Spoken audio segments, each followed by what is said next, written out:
সোনালি, তুমি আমার মাফ করে দাও সোনালি। এই কি হচ্ছে এখানে এসব? তুমি তুমি এখানে?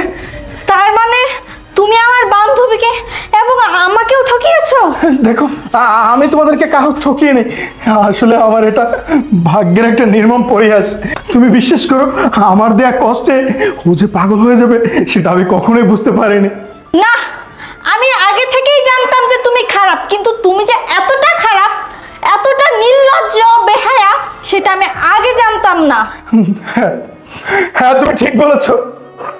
আমি অনেক খারাপ, আমি নির্লজ্জ বেহায়া।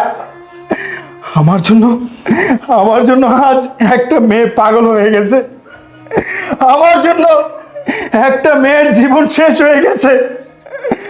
আমি অমানুষ, আমি মানুষ না। আমি জানি না যে এই ভুলের ক্ষমা আমি কখনো পাবো কিনা।